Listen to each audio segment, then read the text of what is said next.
디베리오 황제가 통치한 지 15해, 곧 본디오 빌라도가 유대의 총독으로, 헤롯이 갈릴리의 분봉왕으로, 그 동생 빌립이 이두레와 드라고니 지방의 분봉왕으로, 루사니아가 아빌레네의 분봉왕으로.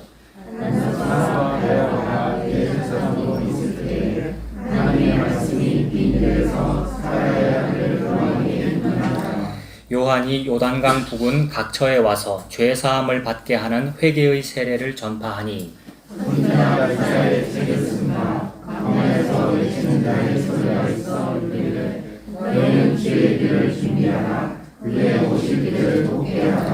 모든 골짜기가 메워지고 모든 산과 작은 산이 낮아지고 굽은 것이 곧아지고 험한 길이 평탄하여질 것이요.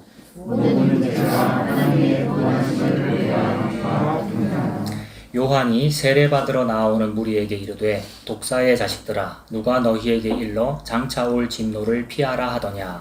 그러므로 우리의 합당한 열매를 맺고 서로 합당하니 우리 조상이라 말하지마자 내가 너희에게 이르노니 하나님이 능히 이 돌을 가지고 아브라함의 자손이 되게 하시리라. 이미 도끼가 나무 뿌리에 놓였으니 좋은 열매 맺지 아니하는 나무마다 찍혀 불에 던져지리라. 우리가 물어이르되 그러면 우리가 무엇을 하리까? 대답하여 이르되 옷 2벌 있는 자는 옷 없는 자에게 나누어 줄 것이요 먹을 것이 있는 자도 그렇게 할 것이니라 하고 세리들도 세례를 받고자 하여 왔었는데 선생님여 우리는 무엇을 하리까? 이르되 부과된 것 외에는 거두지 말라 하고 그들도 물어이르되 우리는 무엇을 하리까? 이르되 사람에게서 강탈하지 말며 거짓으로 말하지 말고 많은 긍휼을 족한 줄로 알라. 백성들이 바라고 기다림으로 모든 사람들이 요한을 혹 그리스도신가 심중에 생각하니 요한이 모든 사람에게 대답하여 이르되 나는 물론 너희에게 세례를 줬으나 나보다 은혜를 많으신 이가 오시나니 나는 그의 신발들을 끌기도 감당하지 못하겠노라. 그는 성령과 불로 너희에게 세례를 주실 것이요 손에 키를 들고 자기의 타작마당을 정하게 하사 알곡은 모아 곳간에 들이고 쭉정이는 꺼지지 않는 불에 태우시리라. 또 만가에 여러 가지로 권하여 백성에게 좋은 소식을 전하였으나 분봉왕 헤롯은 그의 동생의 아내 헤로디아의 일과 또 자기가 행한 모든 악한 일로 말미암아 요한에게 책망을 받고 그 위에 한 가지 악을 더하여 요한을 옥에 가두니라. 아멘.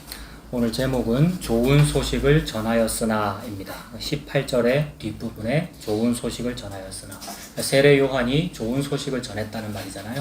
전하였으나 하니까 좋은 소식을 전했으나 헤로드 왕이 받아들이지 않고 감옥에 가두더라 라는 얘기죠. 세례 요한이 좋은 소식을 전했다라고 하니까 좋은 소식을 한자어로 2글자로 뭐라 그러면 되겠습니까? 복음이라 그러면 되죠. 세례 요한은 복음을 전한 거네요. 근데 우리가 지금 쭉 읽어봤지만 복음 전한 것 같지 않아요, 여러분. 그 내용이. 그게 무슨 말인가 한번 살펴보겠습니다. 그럼 어쨌든 하나님께서 말씀하시기를 지금 복음이다, 이게. 좋은 소식이다 라고 하셨어요. 세례 요한이 나타나서 복음, 즉 좋은 소식을 전했는데 세례 요한이라는 사람은 구약에 이미 예언되어 있었고 메시아가 오기 전에 먼저 앞서 누군가를 보낼 것이다 이렇게 말씀했거든요. 구약에 옛날 성경책에. 그러니까 메시아 오기 앞서 누군가가 온다. 메시아 오기 이전에 앞서서 먼저 선지자 엘리야를 보내겠다. 엘리야에 해당하는 그 사람이 나타났는데 그게 지금 이 세례 요한이라는 거잖아요. 근데 예수님보다 먼저 온다라고 했는데 그 먼저 또는 앞서라는 그 말은 좀 문제가 있습니다. 왜냐하면 저와 여러분들이 복음을 알기 때문에 복음을 안다는 것은 시공간을 초월하는 개념이잖아요. 그래서 예수님을 안다, 십자가를 안다 이 말인데 예수님은 시공간을 초월하시는 분이기 때문에 시공간을 초월하는 분을 보고 당신보다 먼저 세례 요한이 있습니다 라고 말을 못하잖아요. 먼저다 앞서라는 말은 시공간에서 시제를 말하는 것이기 때문에. 근데 예수님은 시공간을 초월하심으로 세례 요한이 예수님보다 먼저 있었던 것이 아니라 누가 먼저 계시는 거겠어요? 예수님께서 먼저 계시는 거죠. 먼저라는 말도 할 필요 없이 예수님께서 계시는 거죠. 예수님은 계신다. 계시다 이 말이 있다 이 말이니까 있다 또는 무엇 그러니까 있다 또는 무엇이다 라는 것을 뜻하는 영어로 동사 뭐 있습니까? 영어로 하면 비동사. 중학교 때 늘 그 비동사에 그런 말 하더라고요. 그 비라는 말이 있다 또는 이다라는 말이잖아요. 그러니까 예수님만 비동사인 거예요. 나머지 모두는 비동사인 척을 하는 거예요. 그래서 내가 좀 있네, 내가 내네, 여기 누가 있네, 건물이 있네, 이 모든 것이 있는 척 하는 것들이거든요. 그러니까 헛개비를 우리가 보고 있는 거죠. 그러니까 예수님만 있는 분이에요. 이신 분이고 있는 분이에요. 비동사예요. 그래서 예수님이신 여호와 하나님의 그 여호와라는 그 말 뜻이 뭡니까? 언어적으로 보면 비동사거든요. 비동사. 우리말로 하면 스스로 있는 자다 그 말인데 그 스스로라는 말을 붙였고 있는 자다, 있다 이런 뜻이거든요. 그러니까 하나님만 있는 거예요. 그러니까 먼저 있는다는 말도 필요가 없는 거예요. 먼저라는 말 할 필요가 없는 거예요. 예수님에게는 시공간 초라니까. 그분은 계신다, 있다. 살아 계신 하나님 그 말이 비동사를 의미하잖아요. 그러므로 우리가 우리의 시공간 속에서는 예수님 태어나기 6개월 전에 세례요한이 태어났어 라고 지금 세례요한에 대해서 살펴보지만 사실은 예수님이 먼저 계신다. 그래서 그 예수님에 대해서 우리가 한번 살펴봐야 되겠죠. 골로새서 1장 보십시오. 골로새서 1장 12절. 예수님에 관하여 먼저 살펴봅니다. 골로새서 1장 12절. 신약 323페이지. 골로새서 1장 12절. 신약 323페이지. 골로새 1장 12절 보니까 우리로 하여금 무엇 가운데서입니까? 빛 가운데서. 더 읽기 전에 우리로 하여금 빛 가운데서라고 하니까 빛이라고 하는 것은 이 세상 모든 것이 다 빛을 흉내내거든요. 그래서 깜깜한 밤에 2022년 12월 31일 깜깜한 밤에 광안리 바닷가에다 막 빛을 쏘고 난리예요. 광안대교 주변에서 불꽃놀이도 하고 막 자주 그렇게 하잖아요. 그래서 비친 것을 흉내내기라고 그러는 거거든요. 너무 예뻐요, 여러분. 진짜 빛보다도 비친 것을 흉내내는 것이 진짜 밝고 예뻐요. 이것도 LED 얼마나 좋습니까? 전기도 아끼고 다 밝은 것을 막 흉내를 낸단 말이에요. 근데 하나님 말씀하시기를 진짜 빛은 예수님이다. 그래서 예수님께서 내가 곧 길이다, 진리다, 생명이다. 예수님이 빛이다. 그러니까 이런 말씀할 때 예수님이 내가 길이다, 진리다, 생명이다라고 할 때 나는 빛이다 이렇게 말씀하시니까 이거 생략하면 나는 뭐예요? 이다잖아요. 나는 길이다. 이게 비동사란 말이에요. 그러니까 예수님이 여호와 하나님인 거죠. 비동사로 자신을 말씀하시니까. 그러니까 내가 여호와에게 말씀하신 거예요. 그 중에 하나가 나는 빛이다. 예수님이 빛이시기 때문에 그러니까 예수님이 진짜 빛이라는 거예요. 그러니까 골로새 1장 12절에 나오는 이 빛은 예수님을 말씀하는 거죠. 빛 가운데서 이 말은 예수님을 말씀하는 겁니다. 그러면 그 빛이 있으면 어떻게 되느냐 하면 무언가를 봅니다. 빛 때문에 뭐가 보이는 거예요. 나 그때에 확실히 맹인이 눈을 뜨는 것 보았네. 오늘 찬송 불렀거든요. 맹인이 눈을 뜬다는 말은 어둠이었는데 빛이 없었는데 빛이 생겼다. 빛이 내게로 왔다. 빛은 예수님입니다. 근데 이 빛이 없기 때문에 빛과 같은 것을 자꾸만 흉내를 내는 것이고 보지 못하면서 보인다라고 하고 살고 있는 거예요. 빛이 없기 때문에 안 보이는 중인데도 뭐가 자꾸 보이는 거예요. 지난주에 이제 우리 밥 먹고 나서 이야기를 나눴습니다만은 밥 먹고 나서 우리 서로 얼굴 보면서 이야기 나누는 것은 너무 좋은 성도 간의 교제임과 동시에 피가 피를 뒤대이는 죄를 막 나누는 거예요. 이야기 나누면 이제 웃기고 앉아 있습니다. 저와 여러분들이. 근데 이거 제가 막 욕하는 것 같지만 동시에 이거 자주 하셔요. 자주 한 10년에 한 번쯤 했으면 좋겠는데. 근데 매주 하시면 돼요. 매주 밥 먹으면서 하시면 되는데, 주로 우리는 이제 죄가 나옵니다. 그래서 그 죄가 나옴을 통하여 교회네 이걸 알아요. 오늘 최 권사님 못 오셨네요. 혹시 이렇게 아픈 반은 많아요. 이렇게 부모님 많아요. 네. 딱 사람을 딱 이렇게 지명해서 이야기를 하면 설교 시간이 좀 그렇긴 한데 최 권사님께서 예전에 아시는 내용이니까 이제 얘기할게요. 예전에 무당이셨다. 그래서 귀신을 보았다. 이런 말씀도 하셨잖아요. 본인은 너무나도 편안하게 말씀하셨어요. 근데 듣는 어떤 분은 불편하셨을 수도 있어요. 근데 그 얘기를 저 뒤에 있는 우리 아들, 딸이 이제 못 들었거든요. 쟤네들 뒤에서 이제 논다고. 못 들었는데 그날 밤에 자려고 누웠는데, 아빠, 귀신이 있어? 이러는 거예요. 그 얘기 못 듣고 그냥 물어본 거예요. 근데 이제 쭉 설명을 해줬죠. 여러분, 귀신이 있어요? 없어요? 있습니다. 귀신 그거 누가 만들었습니까? 하나님께서 만드셨습니다. 하나님이 모든 걸 다 만들었어요. 그러면 귀신은 너무 못됐고 나쁘고 무섭고 나쁜 놈인 것 같은데 그 귀신은 무슨 일을 하고 있는 중인 거예요? 하나님이 시킨 일을 하고 있는 중입니다. 그래서 하나님이 시킨 일을 하고 있는 중인 어떤 하나님의 피조물이 내 눈에 띄든 말든 아무 상관이 없는 거예요. 여러분. 보일 수도 있고 안 보일 수도 있는 거예요. 그것에 대해서 여러 가지 방향으로 우리가 뭐 평가할 필요 없어요, 여러분. 매우 평범한 일이고, 그리고 그 얘기 끝에 제가 말씀드렸는데 모두가 다 귀신 들려 있습니다. 저와 여러분이 모두가 다 무당이에요. 전부 무당인데 그 중에 특별히 신기 많은 사람이 뭘 한다고요? 다 그렇지는 않습니다만. 아유, 이제 신학하신 분이 대답하셨잖아요. 얼마나 겸손해요. 저분은 아니란 말이에요. 진짜로 하나님 사랑해서 한 거란 말이에요. 근데도 신기가 많아서 전도사입니다라고 지금 본인이 대답하시는 거예요. 제가 신기가 많아서 목사하고 있는 거라고요, 여러분. 신기가 많아서 권사하고 계시는 거라고요. 고개 끄덕끄덕 하시기 때문에. 네? 다 그래요. 신기가 많아서 찬양인도 하는 겁니다. 고개. 이게 주입식이에요, 주입식. 네, 너무 죄송해요. 저는 이런 게. 청년들이 저를 너무 좋아했는데 싫어하는 이유가 이런 거였어요. 꼭 초를 친다고. 일 시켜놓고 초 친다고. 지가 일하는 줄 알아요, 지가. 여러분, 저 여러분들이. 지가 목사인 줄 알고, 지가 전도사인 줄 알고, 지가 권사인 줄 알더라는 거예요. 그게 뭐 때문에 그래요? 예수님을 만난 게 아니고 귀신 들어서 그래요. 귀신 들어서. 근데 어떤 사람은 그 귀신을 보는데 어떤 사람은 못 본다? 못 보는 사람들이 이상한 거죠. 여러분. 정상적인 하나님의 피조물들이 일을 하고 있는 중이고 너 귀신 들렸잖아 라는 걸 보여주는 거예요. 그래서 그 귀신을 누가 이겨요?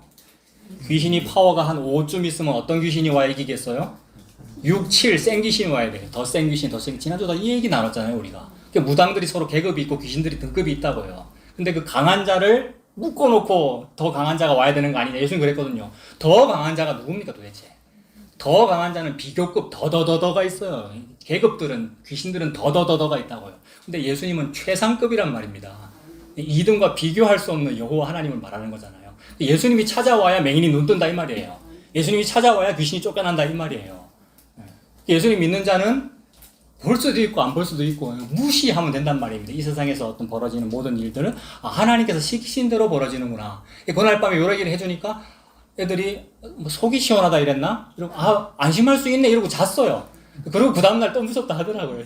아빠 옆에 와서 같이 자자고. 네, 우리는 이제 그래요. 그래서 이 벌어지는 모든 일들은 하나님께서 만드신 일들이니까 안심할 수 있구나. 그리고 그 모든 일들은 그저 하나님의 도구들이니까 혹 보여도 무시할 수 있구나 이 말입니다. 그러니까 무시라는 말이 무슨 뜻이에요? 무시라는 말이 없을 무자 볼 시자잖아요.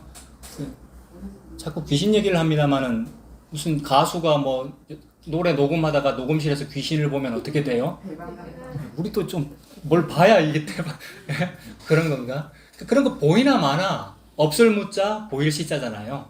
예수님 믿는 사람은 무시해야 될 만한 거는 무시하면 되고요. 그 다음에 남들이 무시하는 것을 보고 살면 돼요.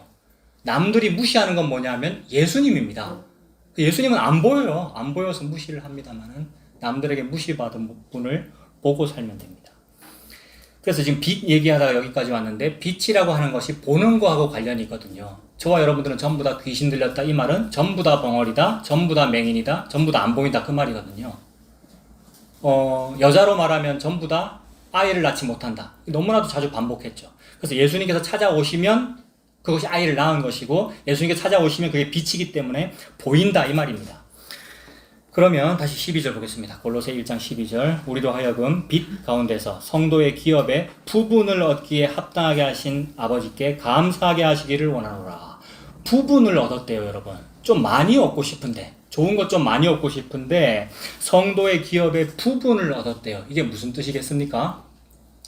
어떤 전체가 있는데 그 부분을 얻었다라는 말은 그 부분에 해당한다는 말이니까 무슨 뜻이냐 하면 저와 여러분이 한 몸의 지체라는 뜻이겠죠. 그래서 각자의 부분이 있잖아요. 그래서 그 부분이라고 하는 것이 부분만 내가 가졌지만 전부를 다 가진 거란 말입니다. 그래서 전부를 다 가졌다는 뜻이 뭐냐 하면 어떤 사람은 새벽부터 와서 일을 했고 어떤 사람은 퇴근 시간 다 돼서 와서 일을 했는데도 불구하고 주인이 얼마를 줘요?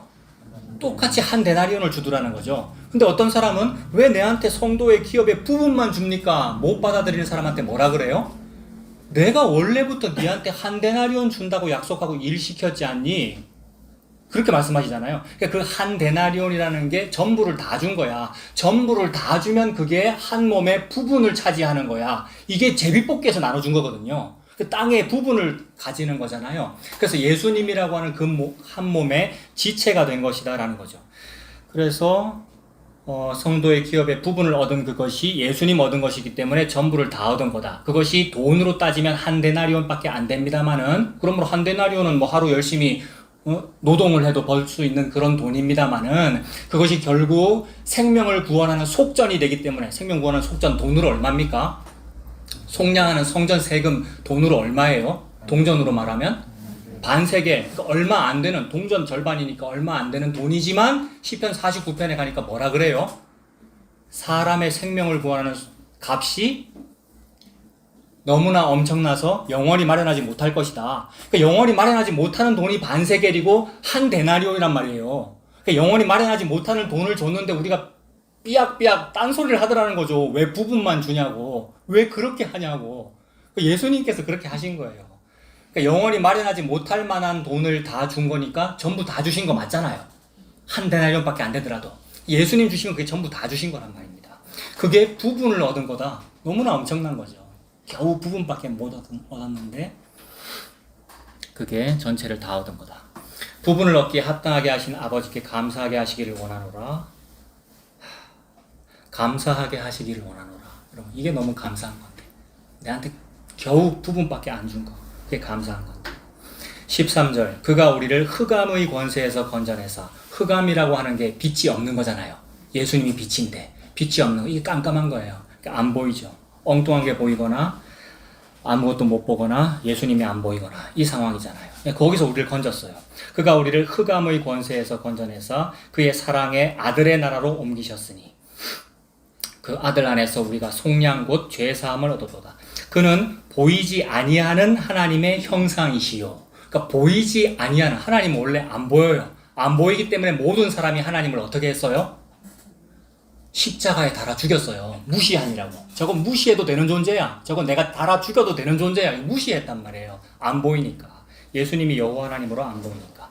근데 예수님은 보이지 아니하는 하나님의 형상이시요 모든 피조물보다 어떻다고요? 먼저 나신이시다. 세례 요한이 먼저 있는 게 아니고 예수님 먼저 계시는구나. 16절, 만물이 그에게서, 예수님에게서 창조되되, 귀신 누가 만들었어요? 예수님이 만들었네요. 귀신 예수님이 만들었어요. 저와 여러분이 겪고 있는 모든 질병 누가 만들었어요? 예수님이 만들었고 그 질병을 예수님이 겪으셔요. 이사야서에 보면은 모든 질병에 익숙한 사람이 우리 예수님이란 말이에요. 병에 다 걸려가지고. 만물이 예수님에게서 창조되되 하늘과 땅에서 보이는 것들과 보이지 않는 것들과, 그러니까 보이는 거나 보이지 않는 거나 우리가 무섭다고 생각하는 귀신을 무섭다고 생각하기 때문에 우리 아이들도 묻고 그러는 거잖아요. 근데 여러분 생각해 보세요. 실제로 귀신은 저와 여러분에게 전설의 고향처럼 피 질질 흘리고 무슨 어디 잘리고 이런 모습으로 나타나지 않고, 그렇게 나타나면 우리가 그게 무섭다고 생각하고 싫다고 생각할 거 아니에요, 우리가. 그러면 귀신이 아니란 말입니다. 귀신은 귀신처럼 머리가 돌아가는 존재이기 때문에 내가 어떻게 나타나야 쟤네들이 나를 믿겠네 이걸 알기 때문에 귀신은 어떻게 나타나야 그게 진짜 귀신이겠어요? 너무나도 훌륭한 목사님의 모습, 오늘 넥타이 안 맸네. 양복 입고 넥타이 매고 멋진 모습, 여러분. 너무나 아름다운 교회의 모습, 종교 시스템, 사회복지 시스템, 그런 게 귀신이란 말이에요. 귀신의 목표는 뭐겠어요? 사람, 예수 못 믿게 하는 게 귀신의 목표입니다. 너무 멋있어서 예수님보다는 이 사람이 좋아, 예수님보다는 저 목사님이 좋아, 저 교회가 좋아. 이 교회도 마찬가지고요. 화목교회도 똑같이 마찬가지고요. 귀신의 목표는 그런 거란 말이에요. 그것이 보이는 것들과 보이지 않는 것들인데 그 모든 것 다 목표가 있어서 하나님이 그렇게 만들어 주셨대요. 그럼 무슨 목표가 있느냐 하면, 귀신 왜 만들었느냐 하면 지옥 보낼 자 지옥 보내려고요. 미혹의 영을 보내가지고 지옥 보낼 자, 안 믿어야 될 것을 믿도록 만들고 싶으면 하나님이 그런 거 보내면 돼요. 근데 우리는 거기서 건짐 받았잖아요. 이게 흑암의 권세에서 아들의 나라로 옮기셨다. 그게 은혜죠. 16절 보고 있습니다. 만물이 그에게서 창조되되 하늘과 땅에서 보이는 것들과 보이지 않는 것들과 혹은 왕권들이나 주권들이나 통치자들이나 권세들이나 만물이 다 그로 말미암고 그를 위하여 창조되었고, 모든 게 다 예수님 위해서 만들어져 있구나. 또한 그가 만물보다 먼저 계시고 만물이 그 안에 함께 섰느니라. 이렇게 말씀합니다. 그래서 조금 전에 어떤 미혹의 영을 하나님께서 사용하시는 이유가 지옥 보낼 자 지옥 보내려고 그러는 거다.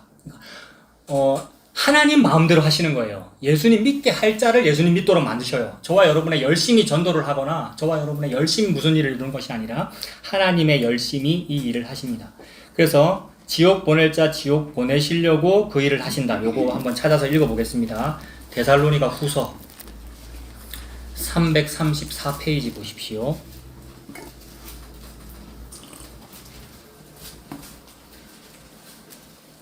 334페이지 데살로니가 후서 2장 9절.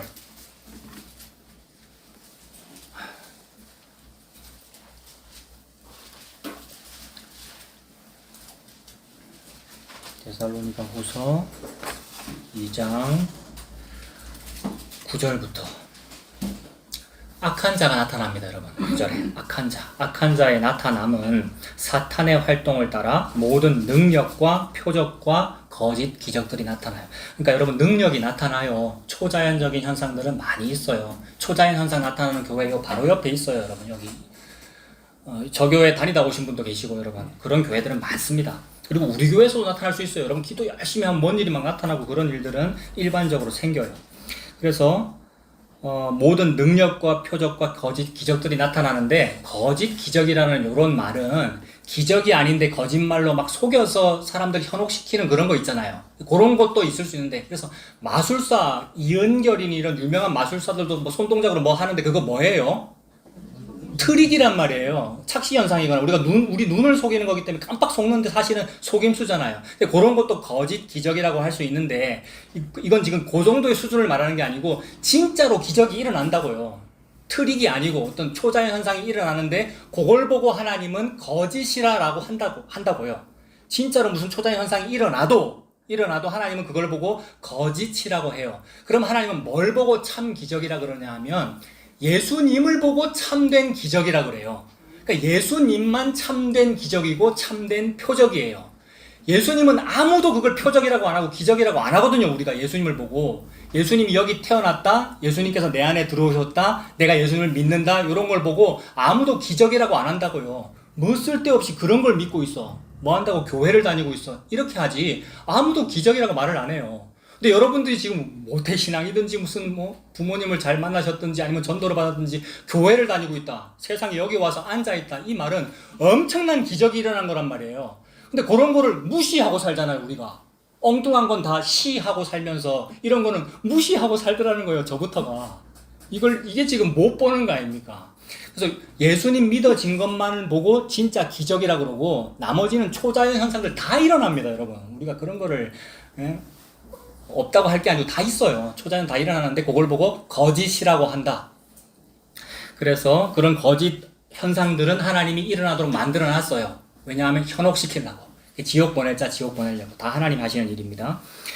그래서 9절에 거짓 기적도 일어난다. 10절 불의의 모든 속임으로 멸망하는 자들에게 있으리니 이는 그들이 진리의 사랑을 받지 아니하여 구원함을 받지 못함이라. 요거 사랑 관계에 있는 거예요.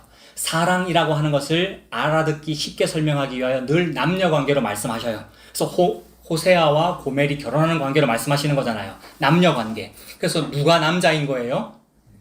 예수님이 남자고 교회가 여자라는 거예요. 그래서 사랑하는 자에게만 참 영을 보내요. 이게 씨앗이에요, 씨앗. 그래서 신혼부부가 서로 동침하는 것이 결혼 관계를 말하는 것이고, 여자에게는 씨가 없기 때문에 남자의 씨가 여자에게로 가는 거잖아요. 요걸 보고 참된 기적이라 그런다고요.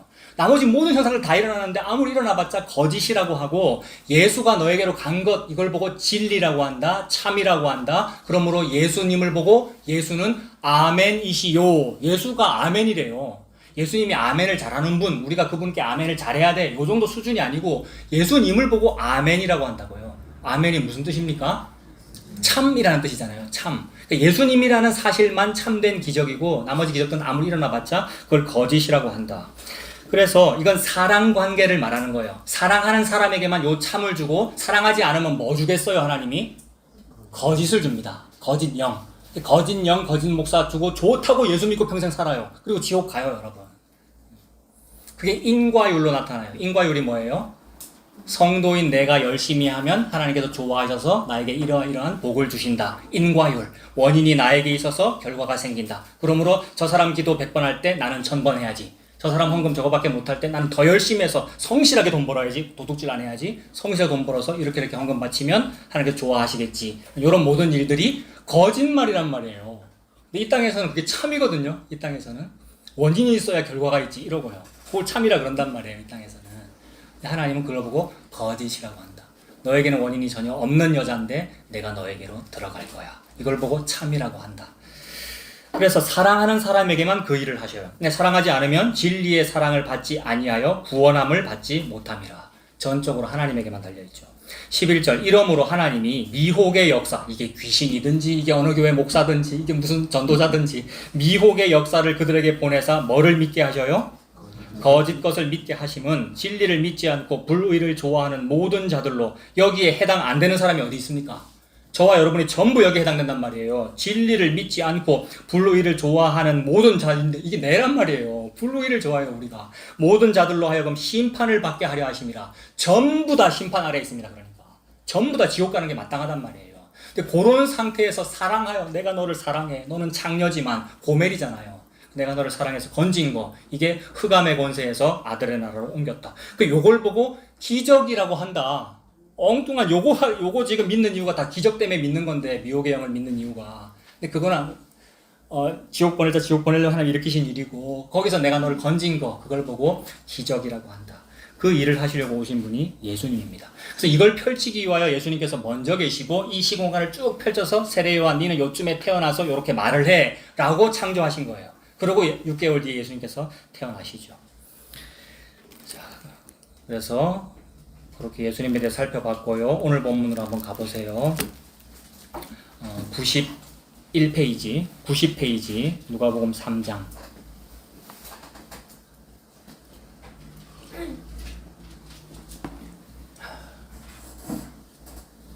오늘 설교가 길 예정이네요. 벌써 서론부터 이렇게 보니까. 달려보겠습니다. 누가복음 3장 1절에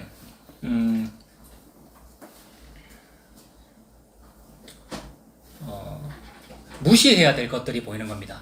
1절에 무시 받으시는 분, 즉 예수님은 안 보이고 무시해야 될 것들이 보여요. 무시해야 될 것들은 등급이 있어요. 계급이 있고 3장 1절에 보시면 디베료 황제, 얘가 제일 높아요. 원래 가이사 아구스도가 천하로 호적하라라고 해가지고 인구조사하는 얘기를 몇 주 전에 봤잖아요.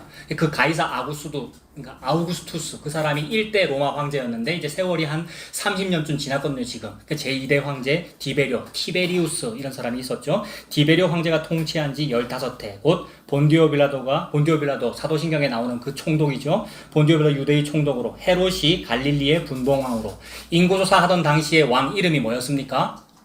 헤롯인데, 여기도 또 헤롯이네요. 그 당시의 왕은 대헤롯이라고 불리는 이 헤롯의 아버지고, 여기 나오는 헤롯은 지금 한창 세월 지났으니까 아버지는 죽었고, 이 사람은 헤롯 안디바, 헤롯 안티파스, 뭐 그런 말 쓰잖아요. 아들 헤롯이 다스리고 있습니다. 모든 통치자들과 권세들이네요. 보이는 것들과 보이지 않는 것들과. 이거 다 누가 만들었어요? 좀 전에 예수님이 만들었잖아요. 무슨 일을 하시려고. 그러니까 이런 것들은 무시해도 된단 말입니다. 무시는 안 돼요. 윤석열이 다스리고 있고 문재인이 다스리고 있는데 어찌 무시가 되겠어요. 혐오가 다스리고 있거든요. 어떤 사람 문재인 너무 싫어하고 어떤 사람이 윤석열 너무 싫어하고. 무시가 안 되죠. 근데 무시해야 될 것들이 다스리고 있어요. 헤롯이 갈릴리의 분봉왕으로, 그 동생 빌립이 이두레와 드라고니 지방의 분봉왕으로, 구사니아가 아빌레네의 분봉왕으로. 제일 높은 왕은 디베료 황제인데 그 밑에 분봉 왕들이 있네요. 분봉이라는 말은 분할해가지고 봉해진 왕이다. 그러니까 디베료가 제일 높고 헤롯 니는 갈릴리 여기 분할해줄게, 여기 다스려, 이렇게 한 거죠. 그러니까 유대가 지금 독립국도 아닌 거예요. 로마한테 지금 지배를 받고 있고. 그런 상황에서 2절에 안나스와 가야바가 대제사장으로 있을 때에 하나님의 말씀이 빈들에서 사가랴의 아들 요한에게 임한지라. 안나스라는 사람이 원래 대제사장이었는데 이 사람을 로마가 폐위시켜버렸대요. 그리고는 이 안나스라는 사람의 사위를 꼭두각시 대제사장으로 세웠는데 그게 가야바입니다. 그러니까 장인 사위 관계죠.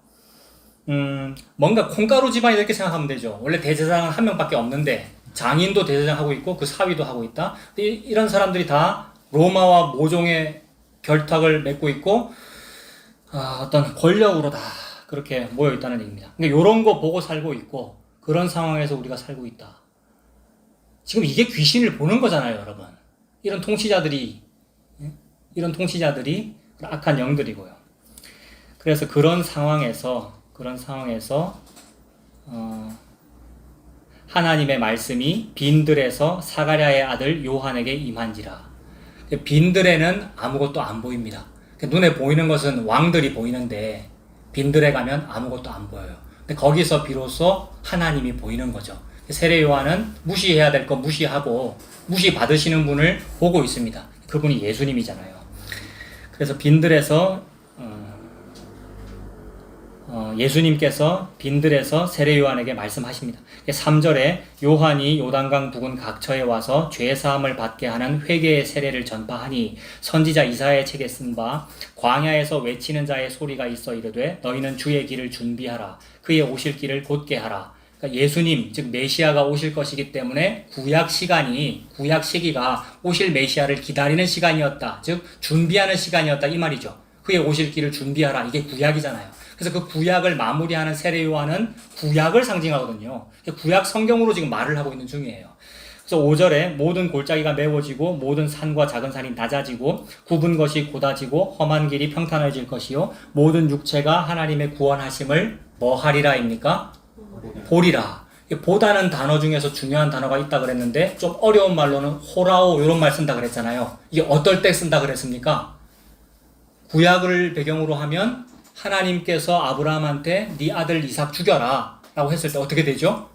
모리아산 정상에 올라갔는데 보이는 건 뭐만 보이냐면 내 손에 든 칼 보이고 내 아들 이삭 보이고 찔러 죽여야 된단 말이에요. 그러니까 보이는 거는 아들 이삭이 보인단 말입니다. 나의 죽음이 보이는데 마침내 눈을 띄워주시니까 눈을 띄워주신다 이 말이 아까 봤던 빛 이 얘기고 마침내 본다 이 말이라고요. 그게 보는 겁니다. 본다 이 말은. 그러니까 내 칼과 내 아들 이삭 죽음을 보는 게 아니고 디베리오 황제를 보는 게 아니란 말이에요. 빈들에 가서 여호와를 만나고 이걸 보고 본다 그런단 말이에요. 요게 나 그때에 확실히 맹인이 눈을 뜨는 거 보았네. 이걸 보고 보리라 이 말이에요. 그래서 그때 눈이 띄어져서 칼 들고 죽이려고 하는데 뭐가 보였어요? 모리아산 정상에서 나무에 걸려있는 남자 양을 봤단 말이에요. 나무에 걸려있는 남자 양 누가 떠오릅니까? 예수님이잖아요. 그래서 예수님이 보인 것을 보고 뭐라 그래요? 봤다 이래요. 예수님을 보인 것을 보고 봤다 이런다고요. 그래서 여러분이 예수님을 믿는 것을 보고 맹인이 눈을 떴다 이런다고요. 그 맹인이 눈 떴어요. 그럼 뭐라 그러면 되겠어요? 맹인이 눈을 떴어요. 뭐라 그러면 되겠어요? 기적이 일어났다. 제가 지금 무슨 말 할지 잘 모르겠죠. 맹인이 눈을 벌쩍 떠버렸어. 안전뱅이가 벌떡 일어나 버렸어. 기적이 일어났다. 요것만을 보고 참이라 그런다고요. 요걸 다 흉내내잖아요, 여러분. 여러분 다 흉내내요. 무당들이 흉내를 내고요. 다 흉내를 내요. 근데 예수님 믿어진 것 그걸 보고 기적이라 그런다고요. 그걸 보고 내가 그 보리라라고 한 일을 내가 준비했어. 이게 준비예요. 준비. 그 준비가 여호와 이레잖아요. 여호와께서 여호와 이레. 그게 준비되다 이런 말이잖아요. 그래서 내가 준비해 놓은 것을 너희가 봐라. 사랑하는 사람한테만 보여줍니다. 사랑하는 사람한테만. 자기 아내한테만 보여줍니다. 이게 보리라입니다. 구약으로 말하면 그게 그러니까 히브리어로 말하면 이레이고 신약 헬라어로 말하면 호라오인데 그게 6절이에요. 6절 제일 끝에 구원하심을 보리라. 예수님 보는 걸 말하죠. 자, 예수님 보는 걸 말하니까 이게 지금 아까 좋은 소식을 전하였다고 했으니까 세례 요한이 좋은 소식 전한 거 맞아요? 근데 내용이 분명히 예수님 얘기하는 거 좋은 소식을 말하는 건데 구약으로 말을 해요. 구약은 뭐죠? 구약은 율법과 선지자와 시편인데 이거 한마디로 줄이면 뭐라 그랬죠? 율법과 선지자와 시편을 한마디로 줄이면 율법이라 그랬단 말이에요. 구약은 율법이에요. 그러니까 신구약 다 합해도 사실 율법이긴 해요. 구약으로 말을 하기 때문에 세례 요한은 뭐로 말을 하겠어요? 율법으로 말을 해요. 이 의문을 풀어야 돼요. 율법과 복음은 서로 상극인 것 같은데 세례 요한이 지금 율법으로 말을 한단 말이에요. 7절 보세요. 요한이 세례받으러 나오는 무리에게 이르되 독사의 자식들아. 초를 쳐버려요. 세례 요한은. 세례받겠다고 나오는 무리들은 착한 사람입니까? 나쁜 사람들입니까? 나쁜데 이제 회개하러 오는 거겠지만은 마음이 좋기 때문에 또 세례 요한에게 동의하기 때문에 나온 사람이고 너 당신 너무 좋아해 나 당신께 세례 받을래요 이러는데 뭐라 그래요? 독사의 새끼들아 이러고, 예수님은 진짜로 쌍욕하시고 마귀 새끼들아 이런 말 쓰시고, 세례 요한도 독사의 자식들아 누가 너희에게 일러 장차 올 진노를 피하라 하더냐. 율법은 무섭습니다. 죄를 드러내고요, 그 앞에서 살 자가 없어요. 저와 여러분들이. 독사의 자식들아 누가 피하라 하더냐. 그러므로 회개에 합당한 열매를 맺어라, 이런 말씀을 하셔요. 지금 복음 전하는 중이신 것 같은데, 회개에 합당한 열매를 맺어라. 이 열매 맺을 수 있는 분 있습니까, 여러분? 저 여러분들이 회개에 합당한 열매를 맺으라는 말은 이 율법대로 똑바로 제대로 살아라, 그런 얘기란 말이에요. 이상하게 율법으로 지금 말씀을 합니다. 회개에 합당한 열매를 맺고 속으로 아브라함이 우리 조상이라 말하지 말아라. 내가 너희에게 이르노니 하나님이 능히 이 돌들로도 아브라함의 자손이 되게 하시리라. 이미 도끼가 나무 뿌리에 놓였으니, 도끼가 나무 뿌리에 왜 놓여졌겠습니까? 거기 치려고 그러겠죠. 베어버리려고. 놓였으니 좋은 열매 맺지 아니하는 나무마다 찍혀 불에 던져지리라. 여호와 하나님은 소멸하는 불이시기 때문에 찍혀 불에 던져지리라. 우리가 물어 이르되 그러면 우리가 뭐 해야 됩니까? 어떻게 살아야 됩니까? 이 율법이잖아요. 대답하여 이르되 옷 2벌 있는 자는 옷 없는 자에게 나눠줄 것이요, 옷 2벌 있는 자 옷 없는 자에게 나눠줍니까? 가끔씩 이런 일이 생깁니다. 우리 불우유 돕기도 하고, 저와 여러분들도 그런 일, 착한 일 하실 때도 있고 있습니다만, 그걸 보고는 옷이라고 하지 않는다. 우리가 나눠준 것은 무화과 나무님 이파리로 만든 옷들을 나눠준 거란 말이에요. 무슨 제일모직, 파크랜드 이런 거 2개 있으면 1개 나눠주고 이러는 것은 무화과 나무 이파리 옷으로 만든 걸 나눠준 거란 말이에요. 진짜 옷은 뭐냐 하면 가죽 옷이어야 그게 옷이거든요. 이건 어디 나오는 겁니까? 창세기 3장에 나오는 원시복음 말하는 거잖아요. 그래서 옷이라고 하는 것은 예수님 나눠주는 게, 예수님이 자기 자신을 나눠주는 걸 보고 옷 나눠준다고 하는 거야. 그래서 예수님은 옷을 언제 나눠주셨죠? 십자가에 달려 죽을 때 코도 벗기고 속옷 다 벗겨가지고 제비 뽑기해서 다 나눠 가지잖아요, 군인들이. 그 군인이 누구였느냐면 나더라는 거예요. 그래서 옷을 나눠준 사람은 예수님인데, 지금 세례 요한은 뭐라 그러냐면 여러분 보고 옷 나누라 그러잖아요. 이게 이제 우리에게 너무 부담이고 율법으로 다가오는 거죠.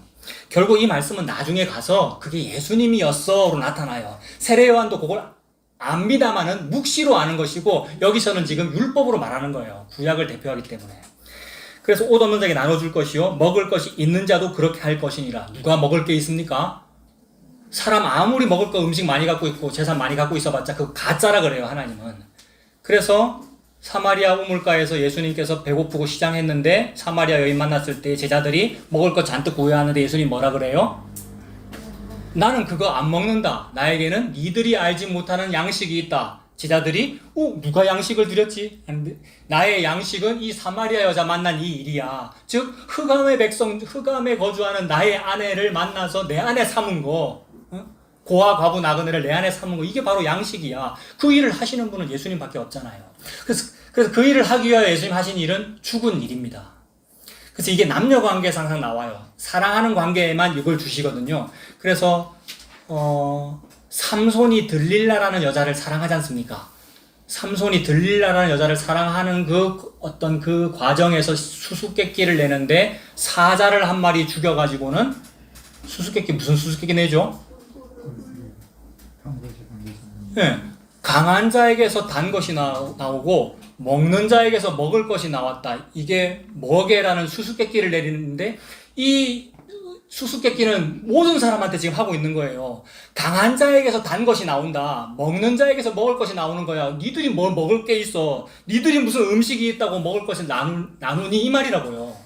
근데 이거를 문자 그대로 받아들이면, 봐라, 세례 요한은 너무나도 훌륭해서 음식 많으면 나누라고 되어 있잖아, 우리도 그렇게 살아야지 라고 하면 율법으로만 마치게 되잖아요. 근데 하나님은 지금 세례 요한을 사용하셔가지고 이 말을 통해서 뭔가 다른 말을 한단 말이에요. 그러니까 진짜 먹을 거는 바로 그 사자에게서 나온 꿀이구나, 이 얘기라고요. 사자는 뭐냐면 강한 자, 가장 강한 자는 예수님이잖아요. 예수님 죽었는데 거기서 꿀이 있단 말입니다. 꿀송이 같이 단 것이 있단 말이에요. 말씀이고 생명이고 씨앗이고. 그래서 이 수수께끼잖아요, 이게. 이게 들릴라를 사랑하는 관계에서 나오는 이야기예요. 그래서 또 보세요. 12절. 세리들도 세례를 받고자 하여 와서 이르되 선생이여 우리는 무엇을 하리이까? 세리는 뭐 하는 직업입니까? 세금 걷는 거죠. 여러 가지 종류의 세금이 있을 수 있겠습니다만은, 하나님께서 말씀하시는 세금, 모든 사람, 즉 존재하면, 사람이 거기 존재하면 요 돈 내라고 하신 돈이 있어요. 그게 얼마입니까? 반세겔이잖아요. 인두세, 주민세, 사람이 거기 존재하면 내야 돼요. 존재를 안 하면 안 내도 되고 존재를 하면 내야 돼요. 무슨 뜻입니까? 존재 안 하면 죄가 없고 존재하면 죄가 있다 이 얘기입니다. 죄가 있기 때문에 죄의 값을 내라는 거거든요. 죄의 값이 얼마라고요?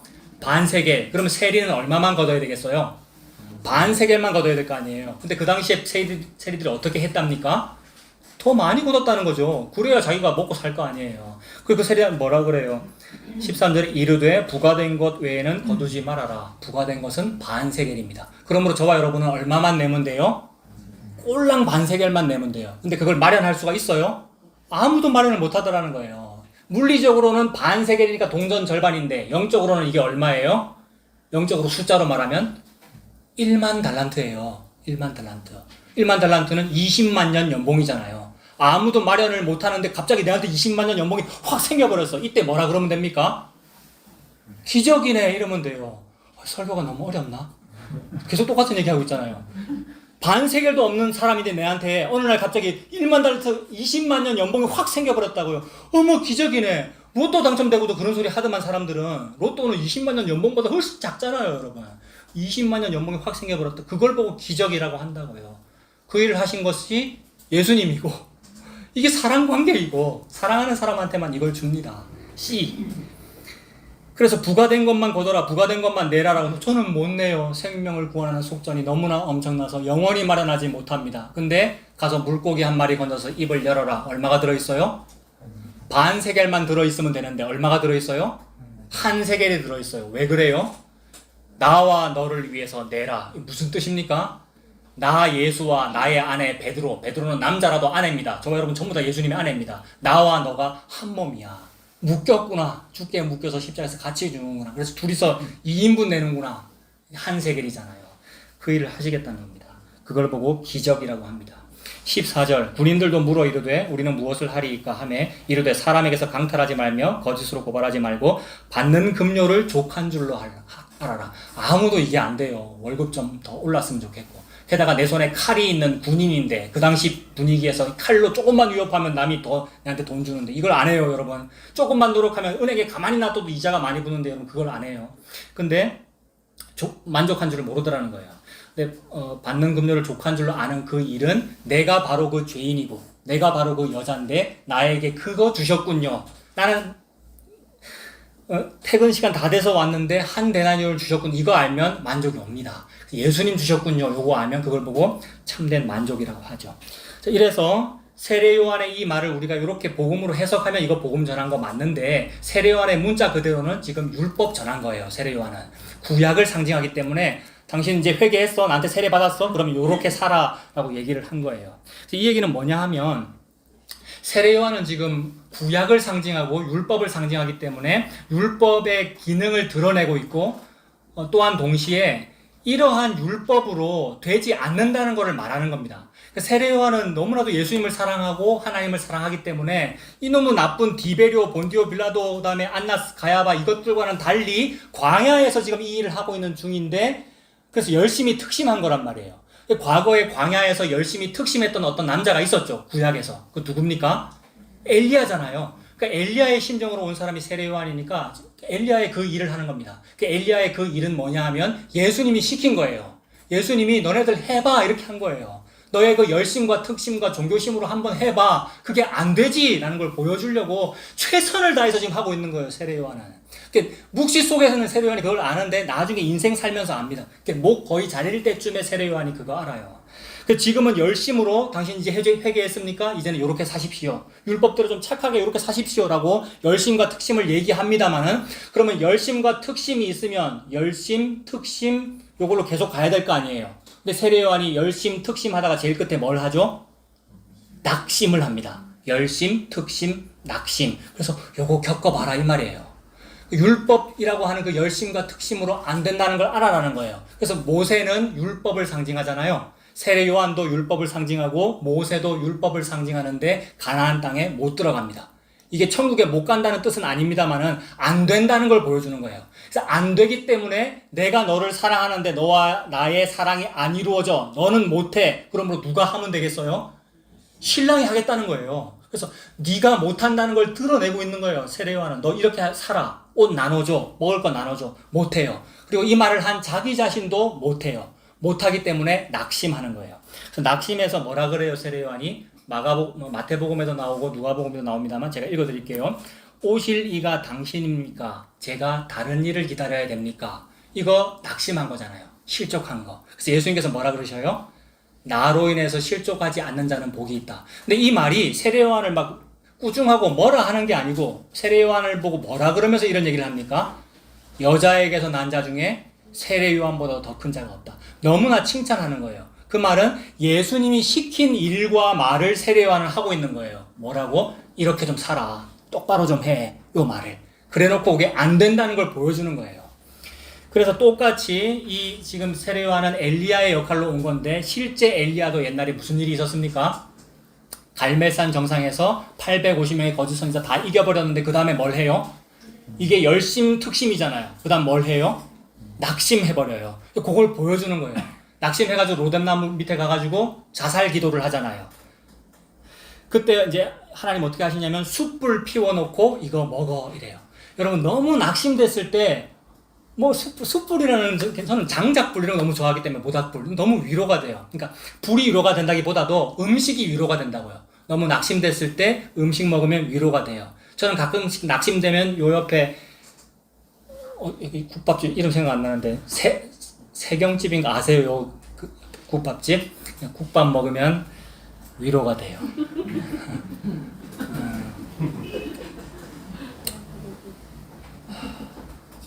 울면서 그거 먹으면 위로가 돼요.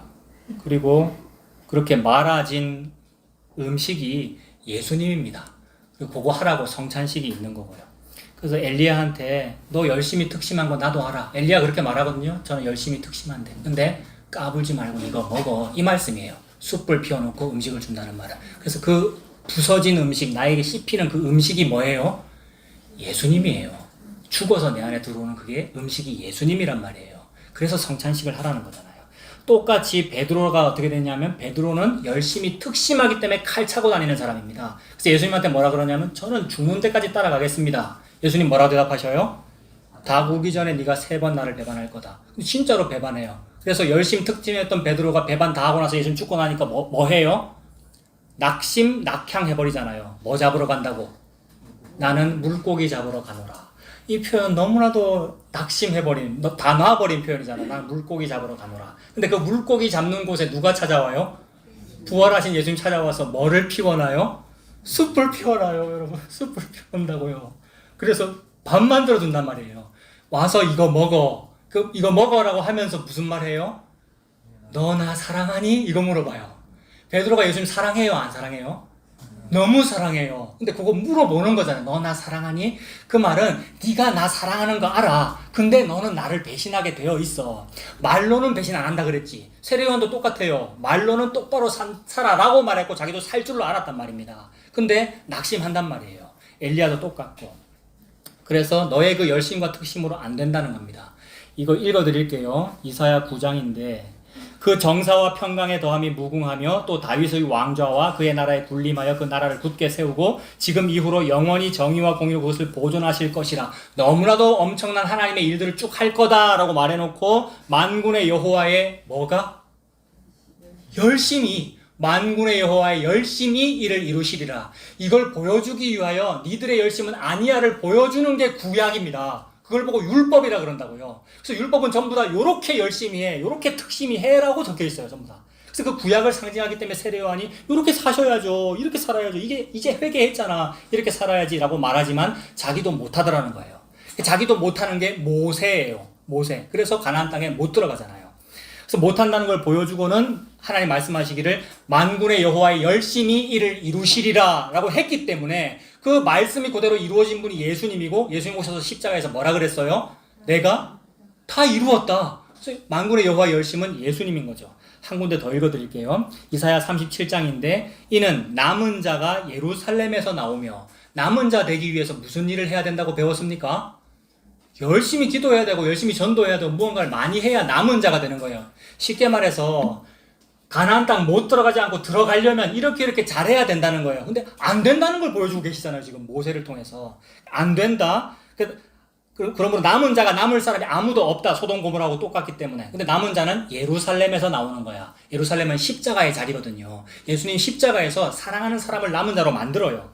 남은 자를 남겨요. 그래서 이는 남은 자가 예루살렘에서 나오며 피하는 자가 시온산에서 나올 것입니다. 만군의 여호와의 열심히 이를 이루시리라. 똑같아요. 그러니까 저와 여러분의 열심과 특심으로 되지 않고 하나님의 열심으로 되리라는 말입니다. 하나님의 열심이 예수님이죠.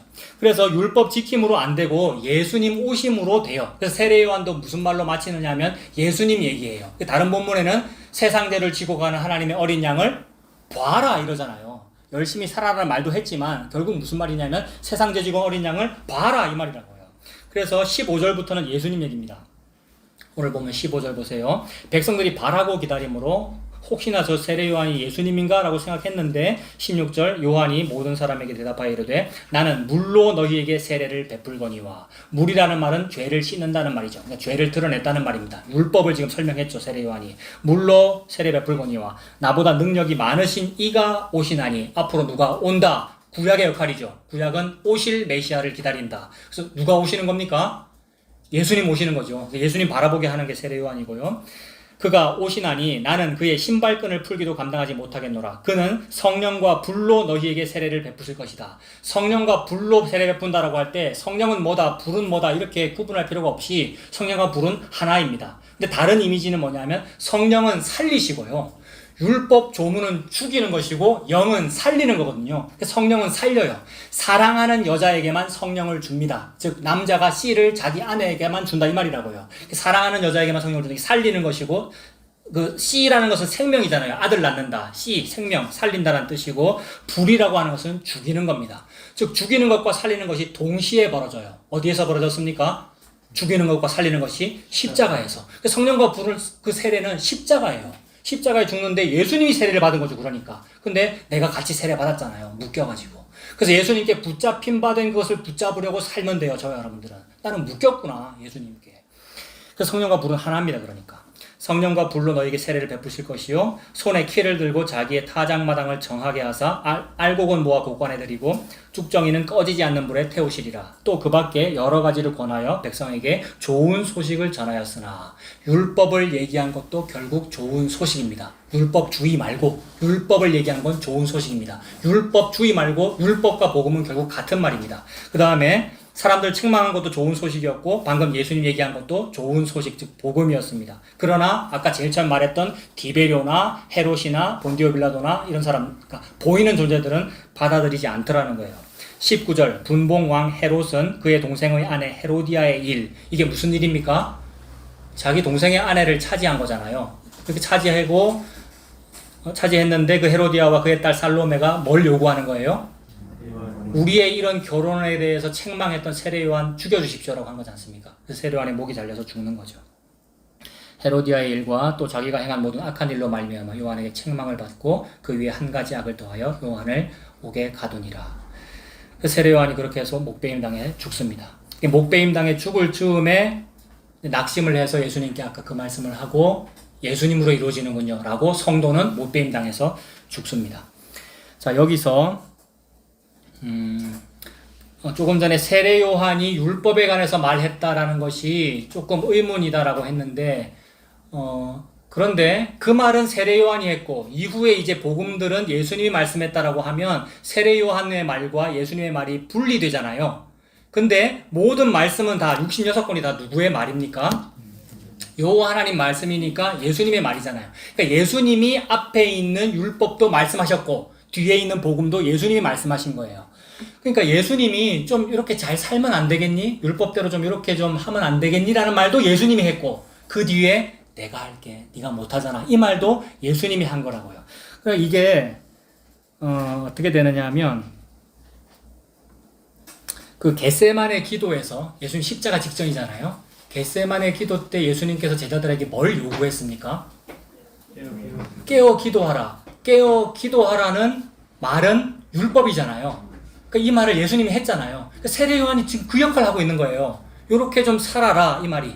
깨어 기도해라 같은 말이고 이렇게 한 시간이라도 좀 나랑 함께 깨어 있을 수 없겠니? 라는 요 말이 어떤 율법적 요구잖아요. 그렇게 이해하면 돼요. 예수님께서 율법을 말씀하시는 것이 신약도 다 율법으로 익히거든요, 여러분. 서신서들도 다 율법으로 익힌다고요. 좀 똑바로 살아라는 말들이 적혀 있다고요. 그게 그 뜻이에요. 나와 좀 한 시간이라도 좀 같이 깨어 있을 수 없겠니? 근데 그걸 3번 반복하시고는 제일 마지막에 뭐라 그러십니까? 이제는 때가 되었다. 이제는 자고 쉬어라. 그러므로 이제는 자고 쉬어라는 말씀과 앞에 좀 율법대로 똑바로 살 수 없겠니라는 말씀은 같은 분이 하신 말씀이에요. 연장선상에 있는 거죠. 연장선상에 있으므로 분리할 필요가 없고요. 분리해가지고 앞에 있는 말이 싫어, 뒤에 게 좋아, 이래서도 안 돼요. 그렇게 자주 해요. 저도 그렇고. 왜냐하면 지금까지 율법주의로 살아서 너무 싫어 이러면서 버려버리는데 이게 마치 구약을 버리는 것 같단 말입니다. 그게 아니고 똑같이 같은 분이 하신 말씀이에요. 이렇게 좀 똑바로 좀 살아. 근데 이제는 자고 쉬어. 그거를 이제 이해를 해야죠. 어떻게 이해가 가능하냐면 사랑 관계에서만 이해가 돼요.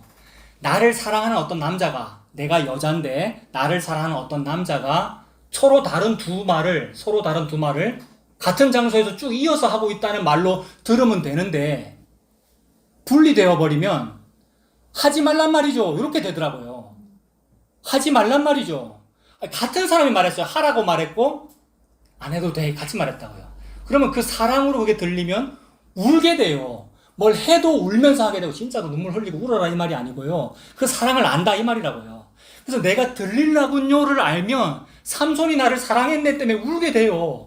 이런 말을 했더니 또 어떤 분은 나는 눈물이 안 나 이런 말도 여러분 중에 하신 분 있습니다만 상관없어요. 사람의 감정이라는 거는 못 믿거든요. 저도 내 감정에 북받쳐서 막 울고 그랬던 거지. 근데 그 사랑을 말하는 거라고요. 진리의 사랑을 받지 못하여 이게 무슨 말인지 모른다 이 말이에요. 그래서 이번 주도 그냥 저도 이제 제 감정이 그런 거예요. 노래 듣다가 이게 뭔 말인지 알 것 같아요. 이은미라는 가수 있잖아요. 이은미라는 가수가 녹턴이라는 노래를 불렀던데 녹턴이 음악 선생님도 계시고 녹턴이 뭐예요? 녹턴이 뭔 말입니까? 맞아요. 그런 내용인가 봐요. 그런 노래인가 봐요. 가사 중에 사랑 하나로 모든 사람의 비난을 견딜 수는 없겠죠. 안 되겠죠. 이렇게 말하거든요. 근데 이게 이쪽이 남자인지 이쪽이 여자인지 난 모르겠는데 저는 상상하기를 우리가 여자고요. 복음 안에서 우리가 여자잖아요. 우리가 여자고 이쪽에 남자가 있는데 결혼하기로 했어요. 결혼하기로 했는데 남자에게 하자가 있는 거예요. 뭔가 몸에 질병이 있다거나 아니면 무슨 죄가 있다는 걸 드러났어요. 그래서 부모님이 반대하고 여자 부모님이 반대하고 모든 사람이 다 반대, 모든 사람이 다 비난을 해요. 이때 이 여자는 이 남자를 너무 사랑하기 때문에 뭐라 그러겠어요? 그래도 나는 당신을 사랑해요. 그래도 나는 당신과 결혼할 거예요. 나는 죽는 데까지 따라갈 거예요. 한 거란 말이에요. 이게 성경이거든요. 근데 이 남자가 뭐라 그러냐 하면 남자도 이 여자가 나를 사랑하는 걸 알아요. 이 여자가 나를 진짜로 사랑하는 걸 알기 때문에 한 말이 네가 나를 사랑하니? 라고 한 거예요. 이거 베드로한테 한 말이잖아요. 이 모든 게 쭉 연결돼가지고 말을 하고 있는 중이에요. 그래서 이 남자는 이 여자가 나를 사랑하는 걸 또 알고 나도 이 여자를 진짜로 사랑하지만 뭐까지 아는 거예요. 이 남자는 사랑 하나로 그 모든 비난을 견딜 수는 없겠지? 안 되겠지? 라고 알고 있다고요. 이 여자만 이걸 몰라. 그러면 이 여자 마음속에는 뭐가 들어있느냐 하면 진짜로 이 남자를 사랑도 해. 그러나 동시에 현실이 자꾸 느껴져요. 결혼해가지고 이게 잘 되겠나? 부모님하고 관계는 웃잖아. 여자는 뭐 현실적이라면서요. 근데 여자가 교회잖아요. 우리가 그렇다는 거를 남자가 다 알고 지금 말을 하고 있는 중이에요. 어떤 버전으로? 세례요한 버전으로. 너 옷 2벌 있어? 나눠줘. 이렇게. 사랑 하나로 이거 다 견딜 수 없겠니? 이 말은 이렇게 좀 제대로 살 수 없겠니? 이 말이잖아요. 살아라 이 말이잖아요. 그러므로 이런 말 앞에서 살지 말라는 말이에요. 하지 말라는 말이에요. 또 하라는 말이에요. 이런 말이 안 나와요, 여러분. 사랑 관계에 들어가면. 내가 그 여자네. 이 남자가 이제 곧 감옥 갈 상황에서 나한테 그 말 한 거네. 그리고 나를 떠나보내는 거네. 다른 남자랑 결혼하라고. 이렇게 되는 거예요. 이 사랑이 예수님 십자가입니다. 그 예수님 믿고 사시는 저와 여러분 되시길 바랍니다. 기도하겠습니다.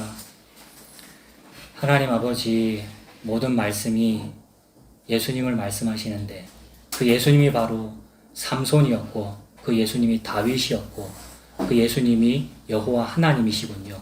그 예수님의 사랑을 더욱 알아가는 우리가 되도록 하나님 인도하여 주시옵소서. 예수님 이름으로 기도합니다. 아멘.